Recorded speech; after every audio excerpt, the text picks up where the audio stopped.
From the KPFK studios in Southern California, it's the Ralph Nader Radio Hour. Stand up, you've been sitting way too long.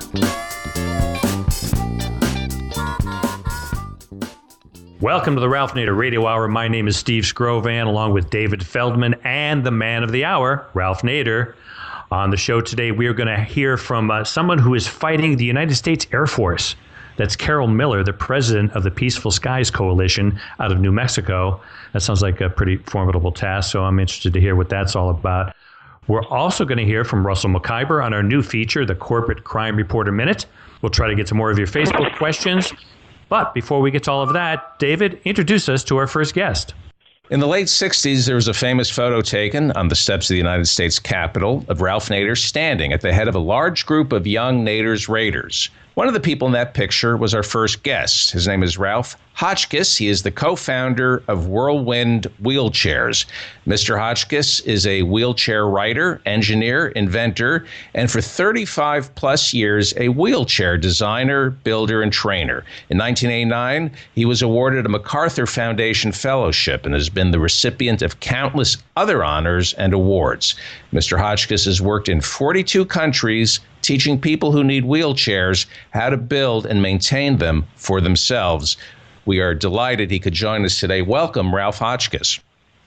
Thank you. Another welcome, Ralf Hotchkiss. We go back a long way.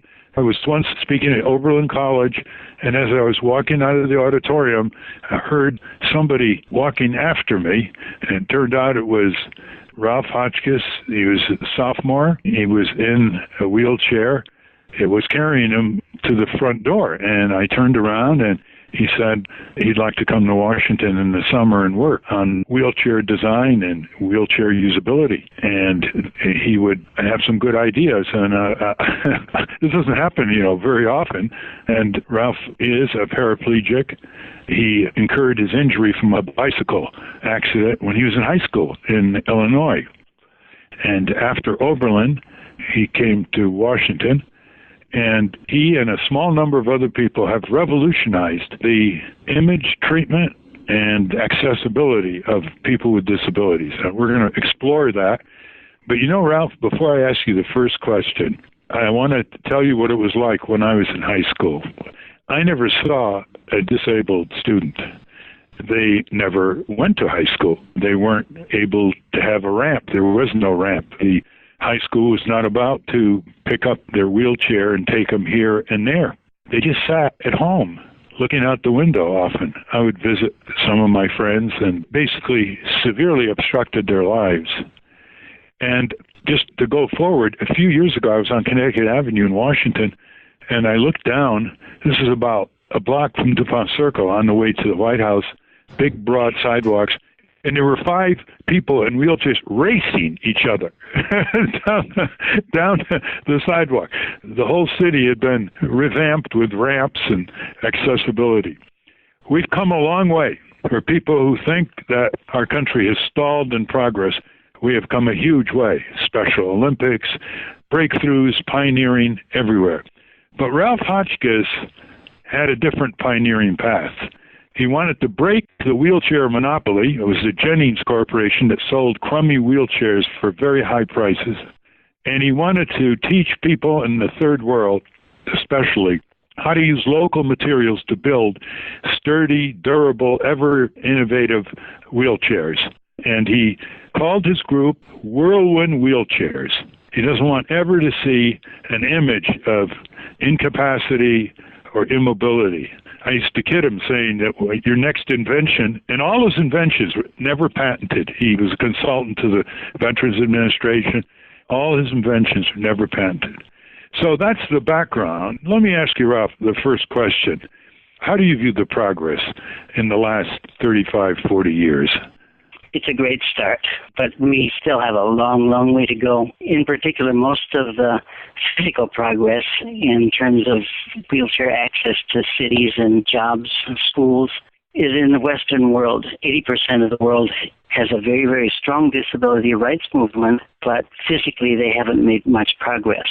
Though in terms of laws, actually our Americans with Disabilities Act, our groundbreaking law of 1990 has been outmoded by laws in Uganda and South Africa that in fact guarantee people with disabilities representation within every level of government. There are more people, I'm told, in Uganda with significant disabilities who have been elected to public office than the rest of the world combined. And South Africa may catch them soon.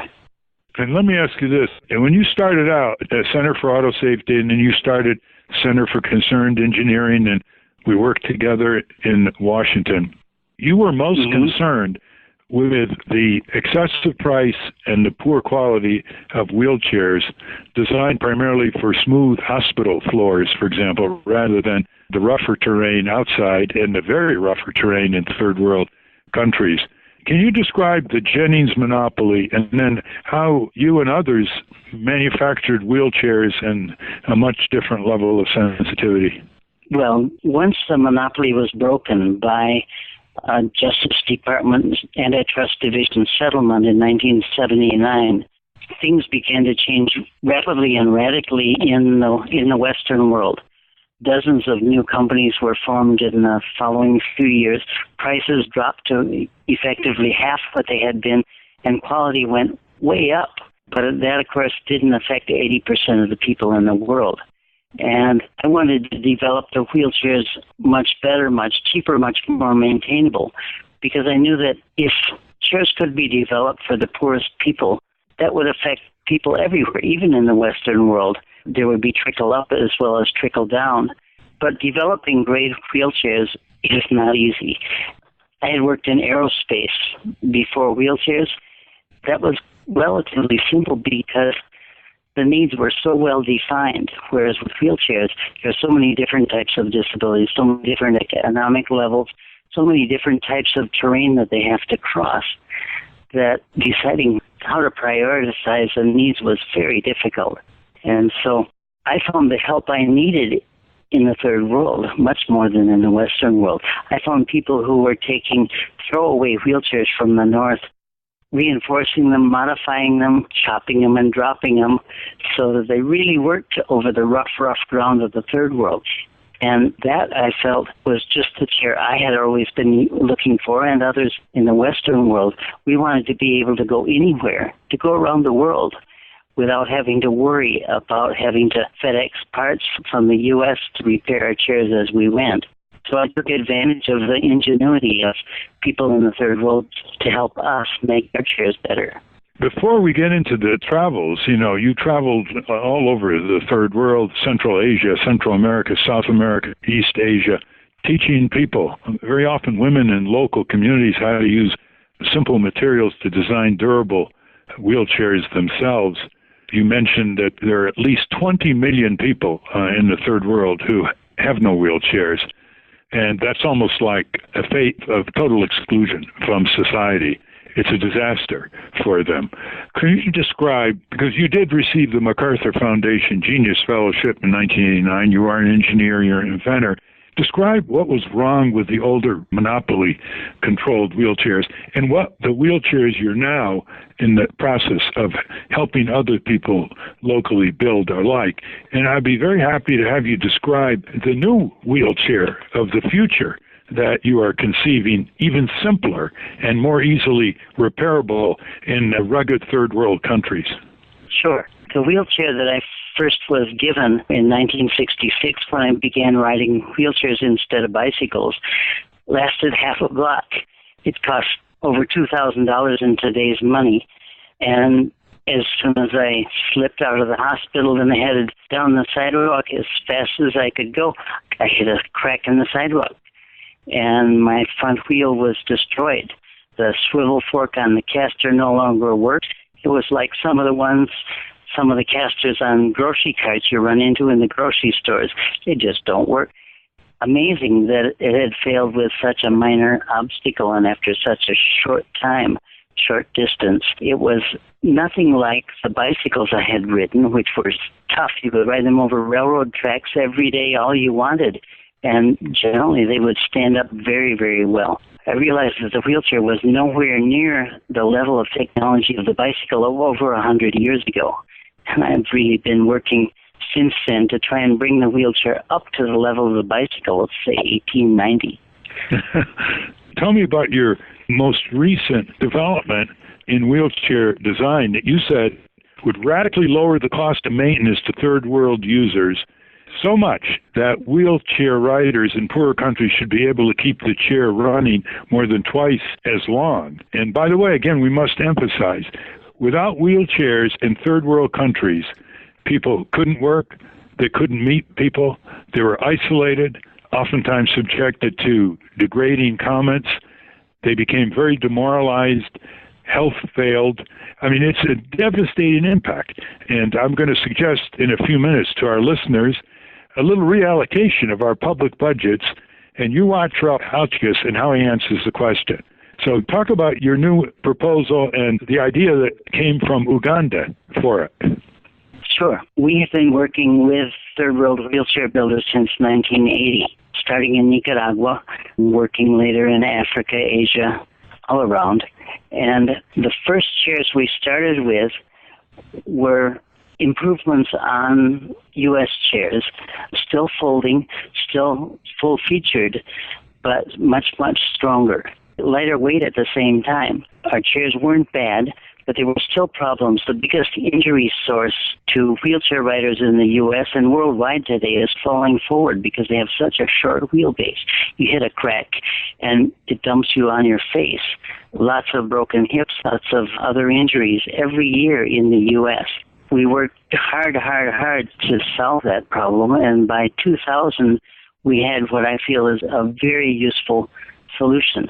Even myself, I would fall out of the chair a couple of times a year, usually at night, often in the rain when I was hurrying to get out of the rain, hit a crack that I couldn't see, bam, there I was on my face again. Since 2000, I have not fallen out of the chair once. I cannot fall forward anymore because the chair has a long enough wheelbase with the wheels, a special type invented in Zimbabwe, moved right to the front corner of the chair. Now we have what we feel is a stable, safe base, and some 70,000 of our chairs in different forms, different years have been made so far. But the costs are still too high at about $200. Of course, a chair can cost $2,000 plus in the U.S., but at $200, it's still too expensive for most people. And even worse than that, the cost of maintaining a chair is such that when the most expensive part fails, the rear wheels, the user often cannot pay the, say, $100 it might pay for cost for replacements, and so they give up.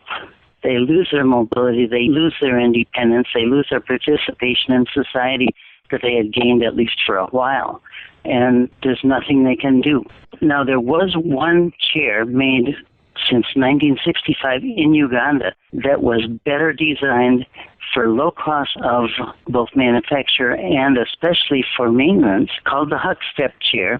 It was an antique style chair with big front wheels and little rear wheel. Not that great for hopping curbs or getting over rough ground, but very, very inexpensive and very maintainable for a long period of time.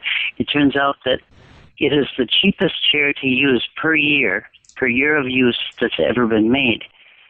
Our chairs use a special wheelchair wheel for the large wheel. It needs a special axle, a heavy-duty axle, much heavier than a bicycle axle because it's held on only one end, then a special hub to go with it, and the whole wheel comes out. You can only get it from wheelchair specialists, and it's fairly expensive. A bicycle wheel, by comparison, is what the Uganda chair used, just a plain old front wheel off a bike. It had to have a fork to the outside of the wheel to support that skinny axle. But once you had it up and running, it was the cheapest chair of all. Unfortunately, it was 3 full inches wider because of those forks. But we have a new way to make the fork, a skinny fork that takes advantage of some camber, some tilt in the wheel to slide past the handroom of the wheel and add no width to the chair. It should be as cheap as the 1965 Uganda chair per year of use.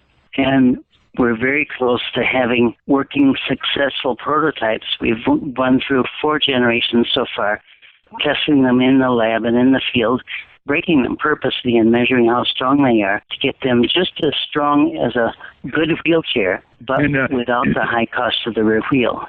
Is the Veterans Administration helping you at all in Whirlwind Wheelchair, which is your little nonprofit, has a huge global impact in Berkeley, California? And we're going to tell you how to contact Ralf Hotchkiss and how to support the work in a moment. You were a consultant to the VA. They have to deal with a lot of veterans who are paraplegics, quadriplegics. Empire does that, not to mention all the needs in Iraq and Afghanistan and elsewhere for wheelchairs by people disabled by the wars there, our wars as well. What's the VA doing for you? The VA helped a lot, but that was way back in the 1970s when I was a kind of a newcomer to the field. We've worked with other government agencies to some extent since then, most recently USAID, though none of that is happening at the moment. Let me ask you this, Ralph. I'll put this hypothetical. I'm really pretty steamed about this, listeners, because it shows a total inversion of priorities in our decaying society. We just finished building an aircraft carrier.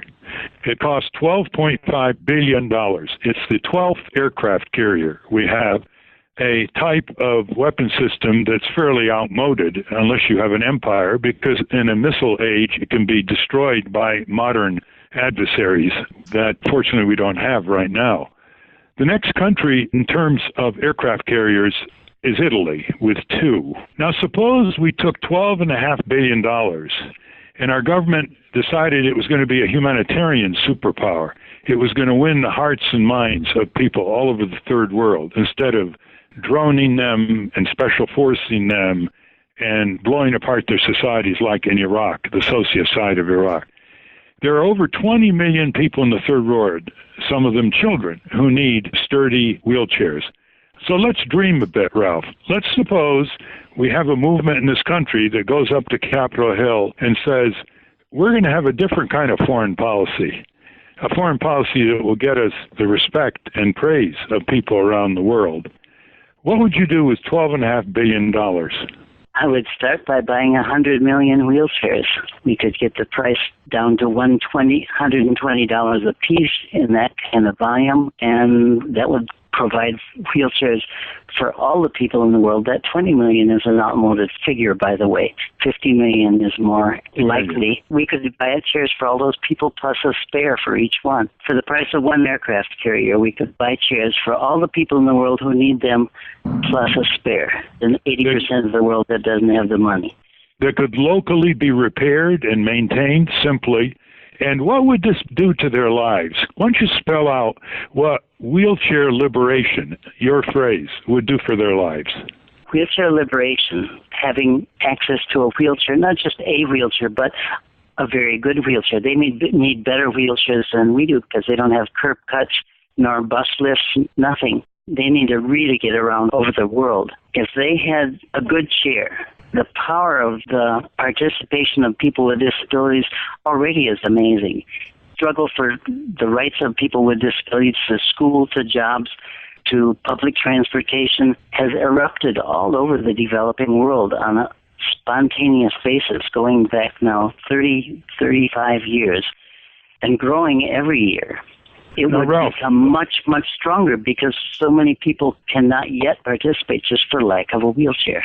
And just think of the situation with Whirlwind Wheelchair and Ralf Hotchkiss, who we're talking with now. Just consider this. This is a spectacular story of the multiplier effects of one imaginative, visionary, and practical inventor. And yet, he is starving for money to expand the work he's done in the third world. He used to be based at San Francisco State University. And I learned that he had to move out and reopen a less desirable location in Berkeley, California. I was stunned to hear this because whenever I thought of San Francisco State, I thought of it being the hub for spreading the manufactured development, design, deployment all over the world of these kinds of wheelchairs. That's quite a feather in a university cap. So tell me, Ralf Hotchkiss, why were you evicted from San Francisco State University? I would say because we outgrew them, because our project became too successful. It grew to a point where there were so many transactions helping with the quality control of manufactured chairs in dozens of countries and helping with the shipping and the customs that shares had to pass through and to get into developing countries. The university decided, well, they found that was quite difficult. It was a lot of work that they were not ready for. It was business. It wasn't just research and training. They were happy to help us with the research and training, but as soon as we got big enough that there was much more than that, they determined that type of work was not within the mission of the university. And to some extent, they were right, though the sudden dismissal was not done in a way, I think, that really fostered our growth successfully. Well, I've written the president of San Francisco State University, Mr. Leslie Wong, on May 26th, asking for an explanation. I haven't received a response yet. But, you're running a nonprofit business. Nearby in Berkeley, they let on campus British Petroleum, known as BP, of Gulf oil spill notoriety. At Harvard, MIT, they bring on all kinds of companies and joint ventures, and these are profit-making companies. So I think Mr. Wong has an explanation to make. But let me ask you this, Ralf Hotchkiss. Listeners now may want to be able to contact you. They may want to help you. They may want to call somebody who can help expand your range and how you develop self-reliant people in third world countries. You've been to 42 countries in that respect, at risk to yourself. How would they contact you? Whirlwind Wheelchair is at 2703 7th Street, number 134, Berkeley, California, 94710. And do you have a website? We do. It's called whirlwindwheelchair.org. That's whirlwindwheelchair.org. For those of you who have read about all the exciting apps coming out of Silicon Valley and all these startups, one more trivial than another, one more profitable than another, making huge fortunes, let me ask you, Steve and David, what's your reaction to all this? Why should such a spectacularly pioneering, sensitive, and successful program be starved for resources? Well, in defense of universities like MIT and Berkeley, they are very good about enforcing hate speech against people with disabilities, so they just don't want to put any money into helping them. But have you heard of the Kangaroo, Ralph? Kenguru? It's a car that you can drive your wheelchair into and actually drive the car. There's no front seat. What do you think of that, Ralph? It's fun. It's a nice way to get around. I wouldn't necessarily trust it in a head-on because it's so small. I have a similar one made in 1983 in Britain called the Ellswick Envoy. It's built on an Austin Mini chassis, and you drive your wheelchair right in the back. It's basically the forerunner of the Kangaroo. It has 2 flip-down seats for passengers. It's 9 feet long, basically the size of an old Mini, and that's fun too. But I wouldn't necessarily trust it. I put in a full roll cage to make it a little stronger. Ralph Nader, do we know the exact number of Americans who ride wheelchairs? Well, I think Ralf Hotchkiss would know that. It's somewhere around 2 million. That's a number from some time back. It's certainly in excess of that by now. My last question is for Ralf Nader. If there are 2 million people in America who ride wheelchairs, why did the Americans with Disabilities Act have to include mental illness? Not that that's not a problem or insomnia. Why did it have to be an omnibus, almost an omnibus bill? Why can't they pass legislation specifically for people in wheelchairs? Well, Ralph can comment on this, too. I think they needed the broadest possible coalition to get the Americans for Disability Act through. We were involved in that as well. And there was a lot of opposition to it. They had to retrofit all kinds of buildings. And so when they came in with a very legitimate disability in mental health, they attracted more support for an omnibus bill. You want to add to that, Ralph? We all fought to have all types of disabilities included because we all believe in the rights of our brothers and sisters. It's as simple as that. Before we conclude, Ralf Hotchkiss, is there anything else you want to say to our listeners in terms of what you think USAID should do, what you would like to do, what kind of support you would see forthcoming? USAID is inching forward, beginning to recognize disability in all around the world as a part of the population that needs to be dealt with. How to deal with it is in most cases not yet well understood. But the best way they can learn is the same way any one of us can learn. If we want to take a great international vacation, I would recommend go find disability activists in any country. The poorer, the better. And you will find the best and the brightest. The disability rights movement includes every race, every subculture, every religion. It's one of the strongest movements in the world because it includes everybody, rich and poor, working together. Go find them, and you will find people who will change your life. And our foreign policy should go find them instead of increasing the number of people with disabilities with warring empire. We could be spreading goodwill and allow millions of people to fulfill their life's possibilities. Once again, the website, Ralph? Yes, whirlwindwheelchair.org. And do you mind telling us what your annual budget is? Oh, I think it's a little over 200,000, but well, that's what it was a little while ago, but I think it's come down quite a bit. It may only be under 100,000 by now. Isn't that a shocker in the light of what Ralf Hotchkiss has achieved for millions of people around the world? I think we ought to be ashamed of ourselves as a nation, and all of these multi-billionaires and billionaires looking for meaning in life, saying they're going to spend half their estate for good works. I hope they'll find Ralf Hotchkiss, his loyal colleagues, and whirlwindwheelchair.org. We've been talking to Ralf Hotchkiss, co-founder of Whirlwind Wheelchairs. Their website is whirlwindwheelchair.com. We'll be back right after we take a moment to hear from Russell McIver of the Corporate Crime Reporter.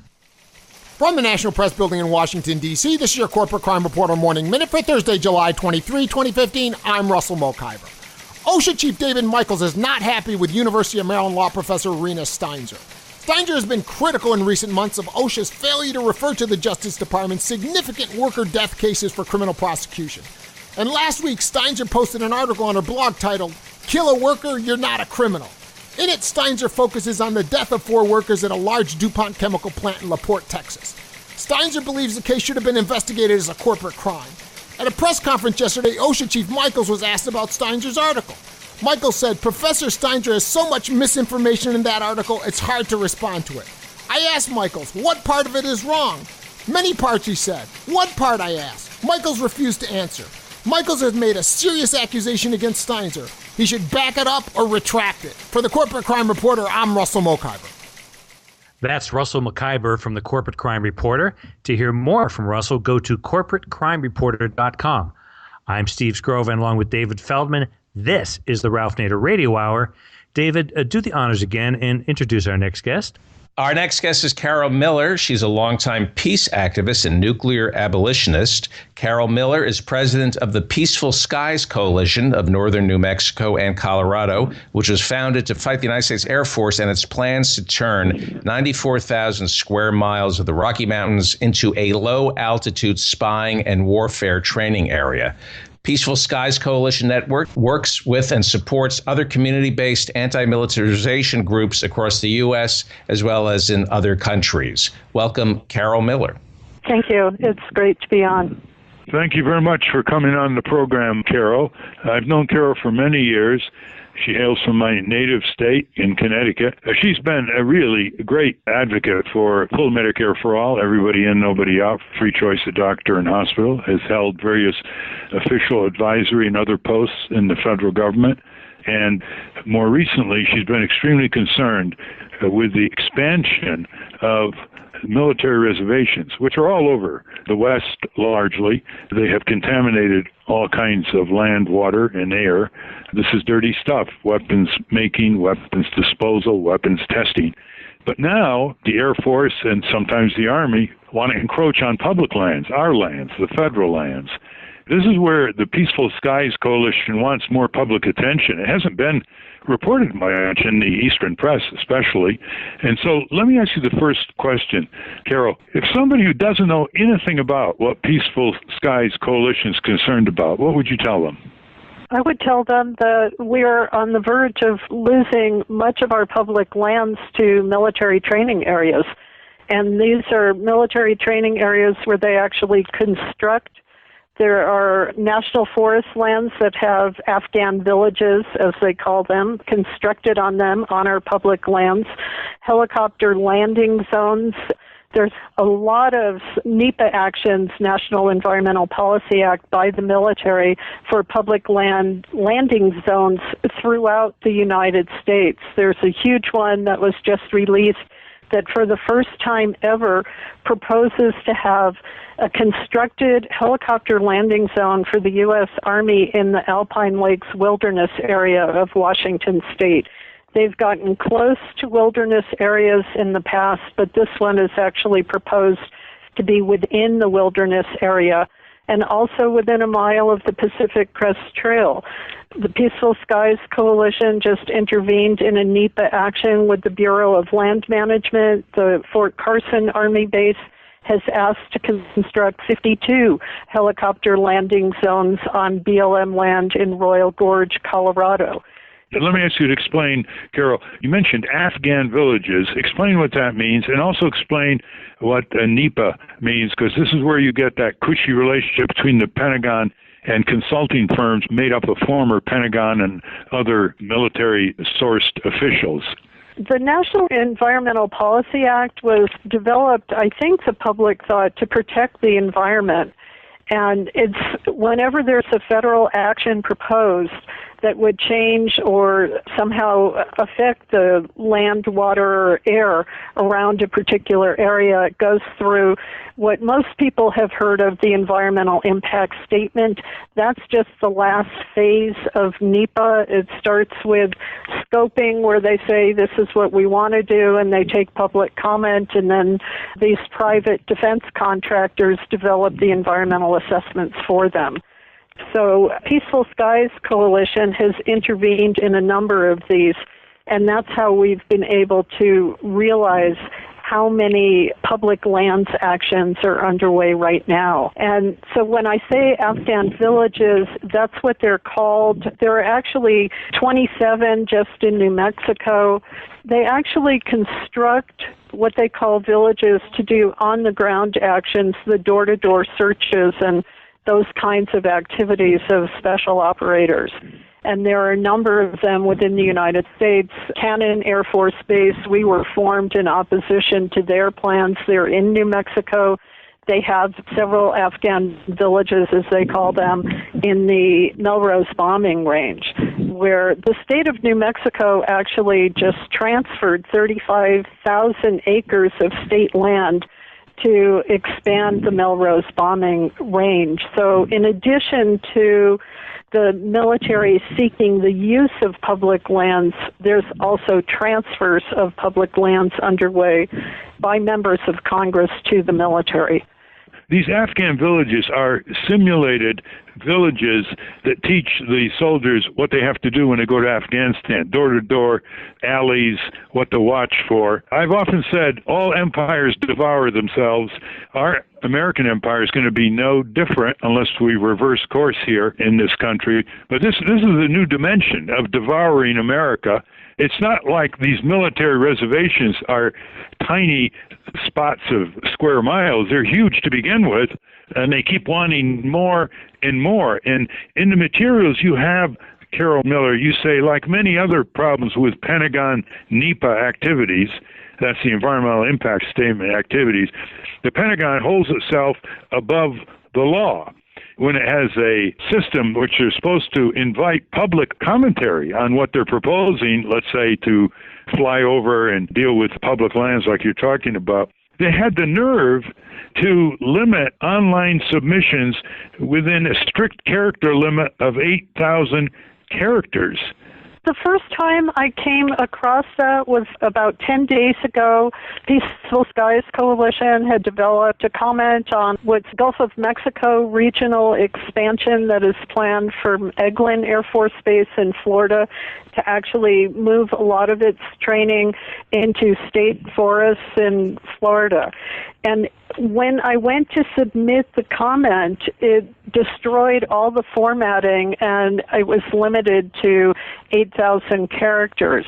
And I started calling the base and complained directly up to the head of the base commander's office, where the contractor then got back to me and said I could submit our comment as a PDF file, because you lose all the formatting, and what they're trying to do now is not even really read them, is just data mining for keywords.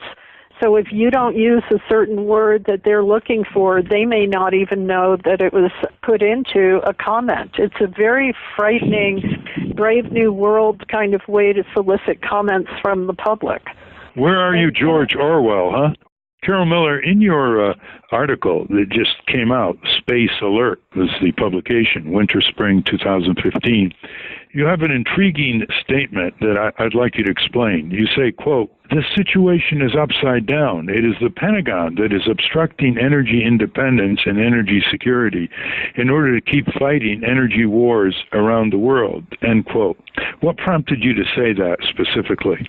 Well, what prompted me is when we were first meeting here in New Mexico in 2010 about the Air Force Plan, group of ranchers that are counting on being part of the renewable energy revolution that we need in this country, their wind turbine. They started attending our meetings because the Air Force wanted to tell them when and where they could install wind turbines, that they needed to make sure that no turbines would interfere with military training. And as we looked into that, we saw that other parts of the military, the Army, the Marines, and others, particularly based in Southern California, were getting involved in blocking solar development, the large solar energy producing fields that we need.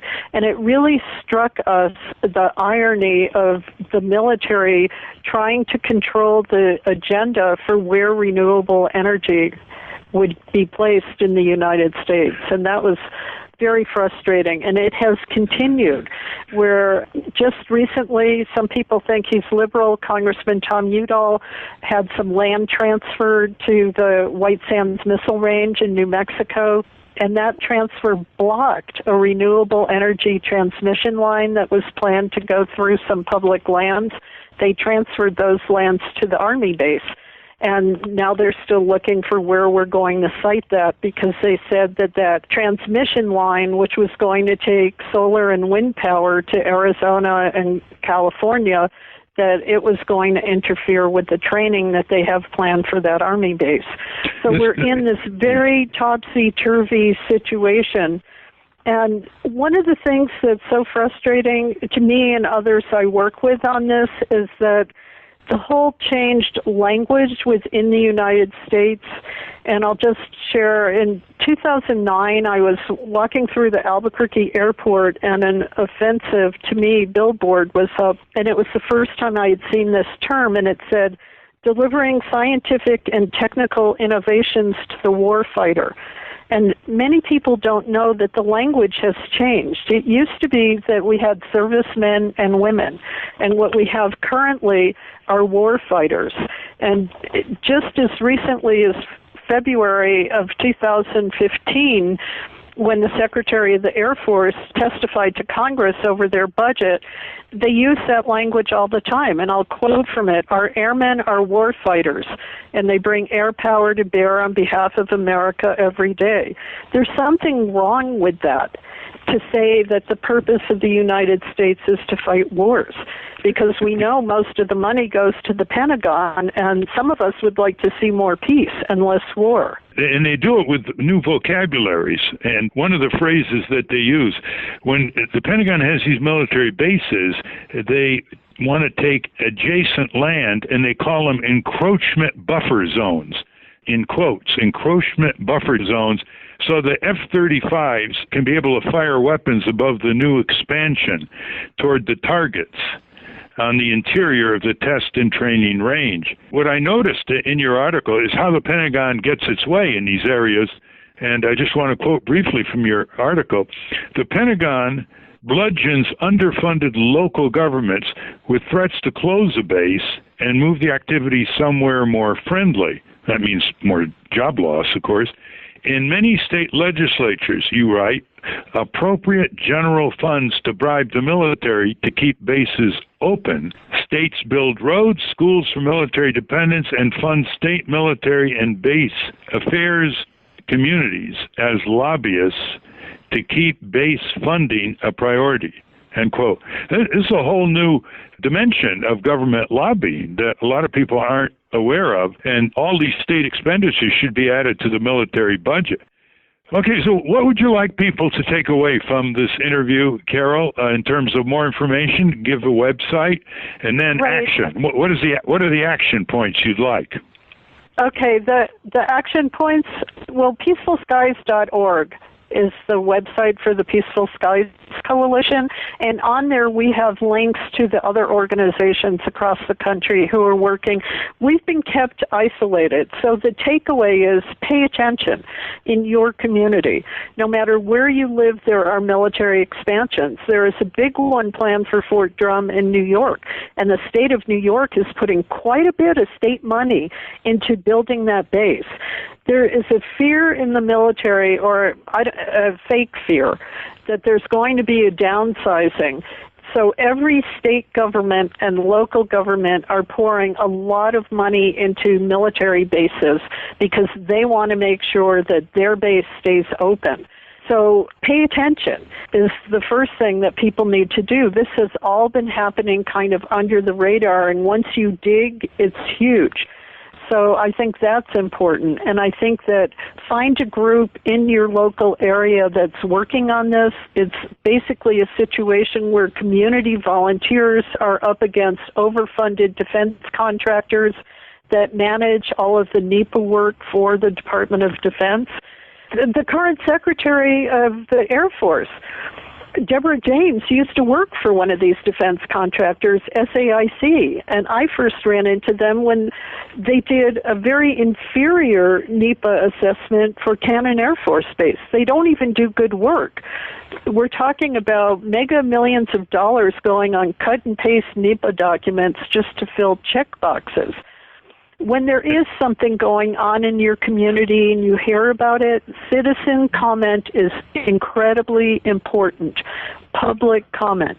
Less than people think this is only about the West. I've just seen a map that you've put together. There's problems all over the country, including the east of the Mississippi. And listeners, whenever you hear the word the military, remember that a lot of it are corporations, consulting firms with their hooks into the Pentagon. A lot of them hire Pentagon people to lobby for them when they retire. It's the merry-go-round. That's why President Eisenhower warned in his farewell speech about the bad effects of what he called the military-industrial complex, not just bad effects in diverging public budgets away from necessities of the people, schools, highways, bridges, public transit, and so on, but also our own freedoms. He was worried about the impact on our freedoms. Last question, Carol. Have you ever been on NPR, PBS, Bill Moyers, Amy Goodman, Democracy Now! On this issue? We have not, and we've been sending information there. We've sent to one of the producers at Democracy Now! Every press release that we do. We maintain a media release list of national media. I just contacted the ombudsperson at NPR saying that their propaganda for the military, they're basically, a lot of the national media just reads the military's press releases and calls that news, and they're not even looking for, are there any groups that are standing up to this? And we find that very frustrating, but there has been no interest to date in covering these communities that are fighting. Well, listeners, help spread the word here. That's the least that we can do. Again, the website, Carol Miller? peacefulskies.org. peacefulskies.org. Let's get something underway here. Let's get some rumble from the people. let's remember President Eisenhower's farewell address. Thank you very much, Carol Miller. Thank you very much. We've been talking to Carol Miller, president of the Peaceful Skies Coalition, peacefulskies.org. When we come back, we're going to take some of your listener questions. Don't go away. Stand up. Oh, step up. Rise up.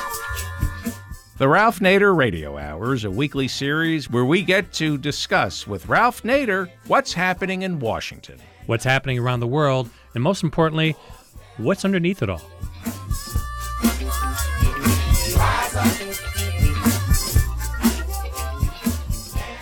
Welcome back to the Ralph Nader Radio Hour. I'm Steve Scrovan, along with David Feldman and Ralph. And I can't help thinking after that interview with Carol Miller, Ralph, that we're building Afghan villages in the Rocky Mountains and New Mexico and then bombing them. Why don't we just build the Afghan villages in Afghanistan and not bomb them?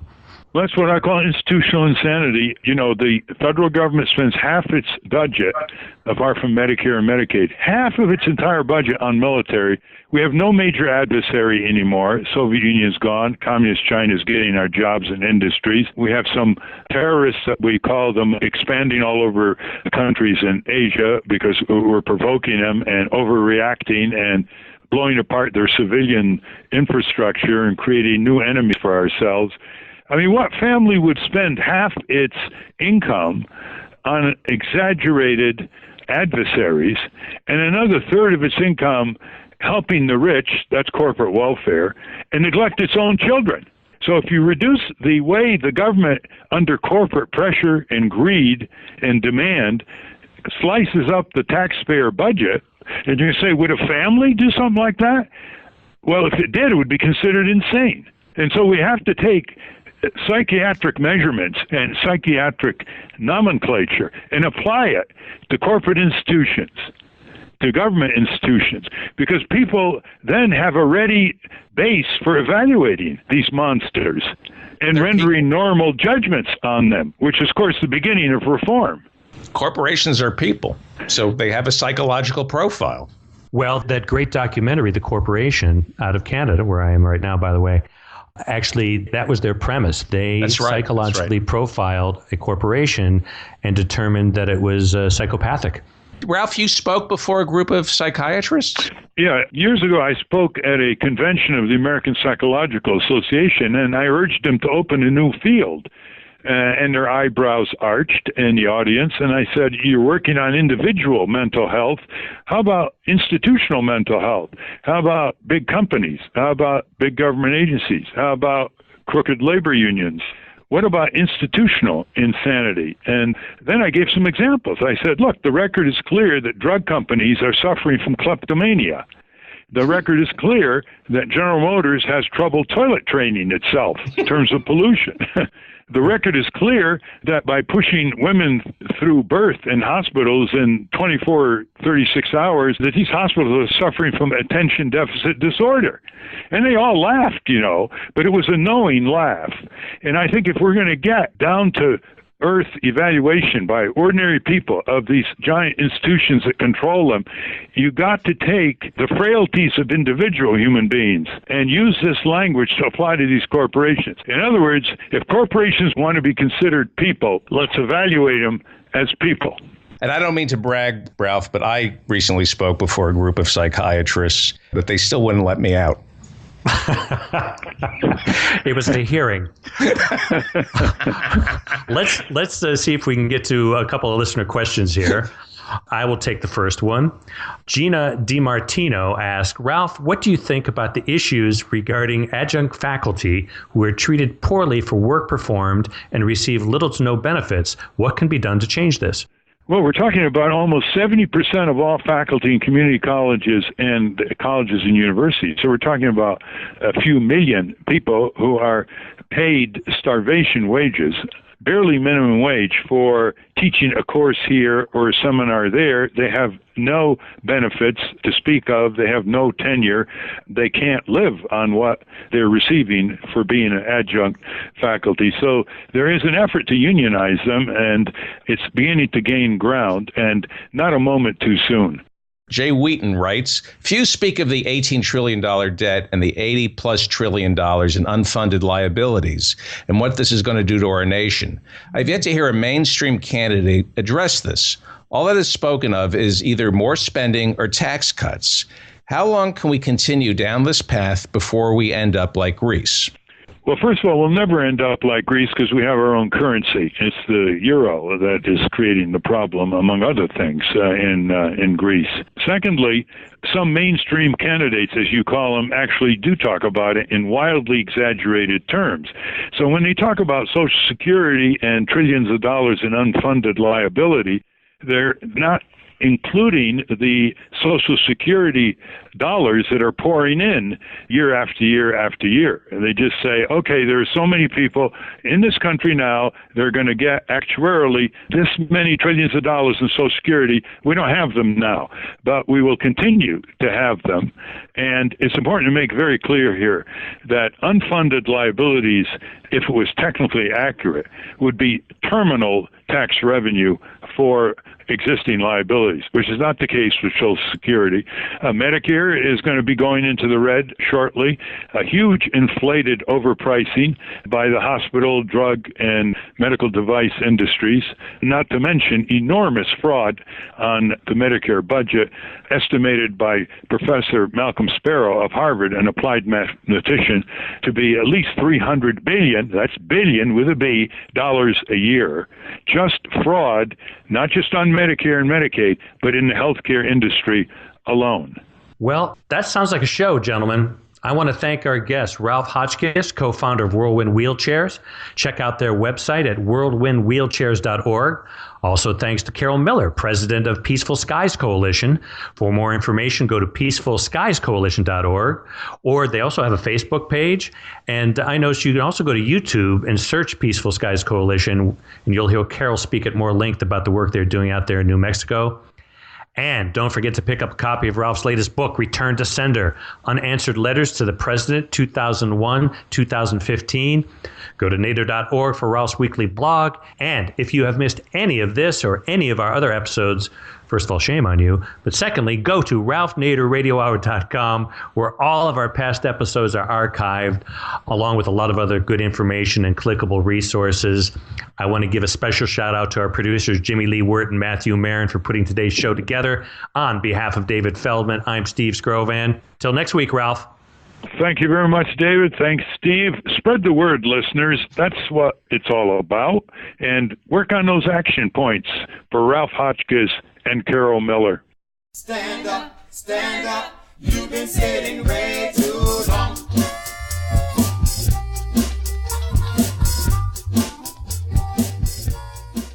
From Pacifica, you've been listening to the Ralph Nader Radio Hour, www.nader.org. Special thanks to John Richard, Matthew Marin. Our graphic designer is Jimmy Lee Wirt. Our editor is Jimmy Lee Wirt. Our board operator is Jimmy Lee Wirt. Oh, what the hell. Let's make him our producer. Our producer is Jimmy Lee Wirt. And thanks to our executive producer, Alan Minsky. And most importantly, special thanks to Mr. Ralph Nader, www.nader.org. Our theme music, Stand Up, Rise Up, is written and performed by Kemp Harris. If you're listening to the Ralph Nader Radio Hour as a podcast and would like to listen to it as a broadcast, call your local radio station and say, I want the Ralph Nader Radio Hour. He's Steve Scrovan. I'm Steve Scrovan. He's David Feldman. Until next time.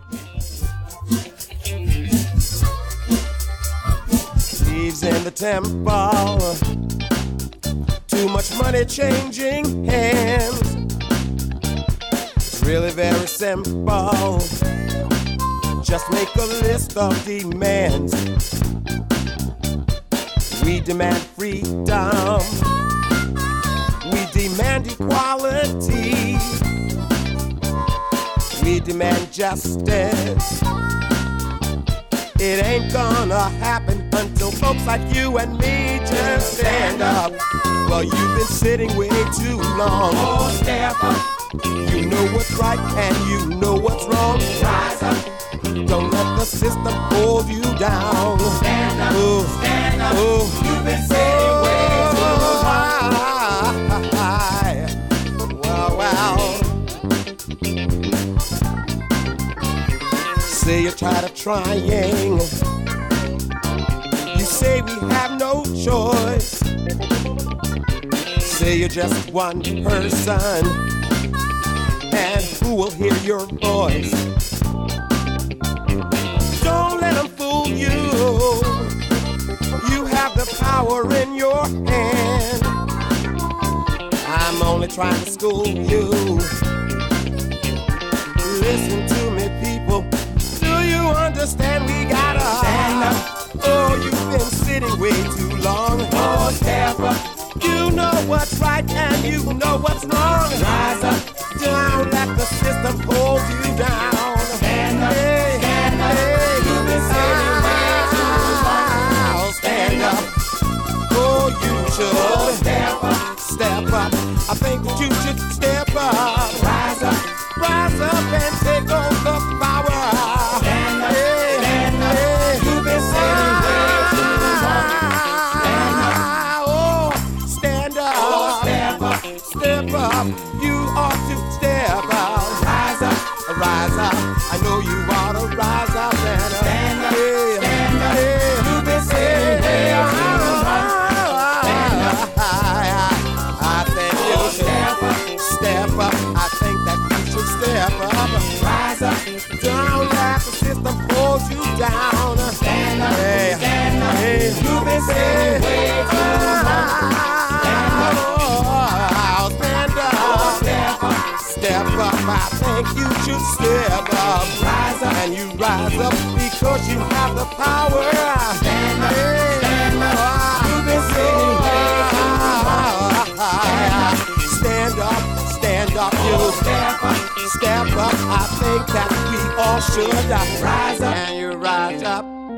And you rise up. Stand up. And you rise up. You've been sitting way too long. Stand up. Oh, step up. Rise up. Stand up. Stand up. You've been sitting way too long. Stand up. Oh, step up. Rise up. Stand up. Stand up. You've been sitting way too long. Stand up. Oh, step up. Rise up. Stand up. Stand up. You've been sitting way too long. Stand up. Oh, step up. Step up. It's in your hand. Hey. Rise up. And you